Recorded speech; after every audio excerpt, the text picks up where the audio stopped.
Tadi yang saya katakan tentang kenaikan cukai pintu, saya mengatakan sebenarnya di Kuala Lumpur ada alasan untuk menaikkan cukai pintu, tapi dari segi keadaannya, dari segi pengiraan itu tidak wajar. Itu yang saya sebutkan tadi. Ya, sebab saya kata sebenarnya kita juga kena mengambil kira kenaikan kos untuk pihak kerajaan tempatan. Kerana kita merugut bahawa kita menghadapi tekanan kenaikan kos.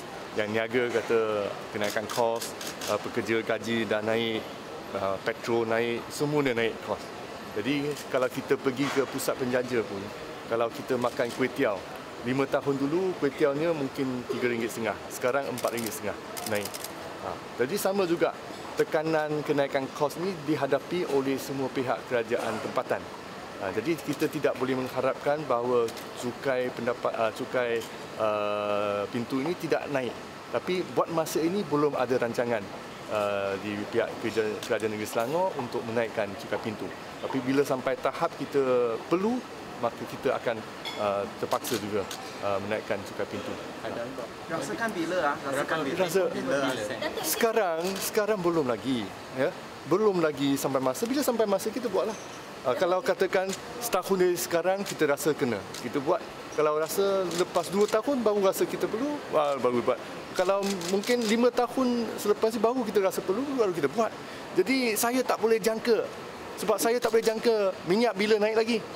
Saya pun tak boleh jangka bila gaji awak naik, gaji gaji kontraktor pun nak naik.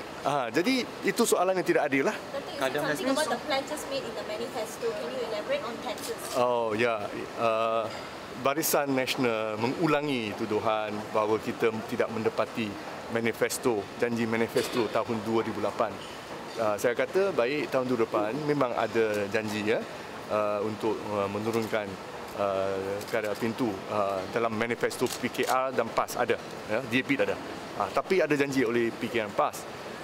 Tetapi selepas kita ambil alih, kita mendapati tidak praktikal ya untuk menurunkan cukai pintu, tapi memandangkan kita juga prihatin terhadap golongan yang berpendapatan rendah, maka kita memberikan diskaun kepada pemilik pangsapuri. Kita berikan apabila pohon kita berikan diskaun. Kita berikan kepada yang tidak mampu. Yang mampu kita tak turunkan. Jadi itu perkara dah kita dituduh selama 5 tahun. Lepas 5 tahun pada tahun 2017 dalam pilihan raya umum yang 13 tu kita tak janji lagi. Sementara itu apa yang dituduh pada kita, rakyat sudah menghakiminya. Pada pilihan raya umum ke-13 rakyat merasa baik, mereka boleh bersetuju dengan pakaian rakyat, sebab itu kita menang dengan kerusi yang lebih banyak. Itu yang saya kata, kita sudah diadili. Jadi tidak perlu diungkit-ungkitkan lagi. Sebab apa yang tidak dibuat tu 2008 rakyat sudah maafkan pada tahun 2013. Jadi soal nak turunkan lagi tak wujud soal ni, sebab kita tak janji pada tahun 2013. Dato' Istimin sekarang atau masa yang dekat tak akan naik lah itu? Saya kata sekarang tidak ada rancangan. Kadar mungkin lebih tinggi macam naikkan gaji.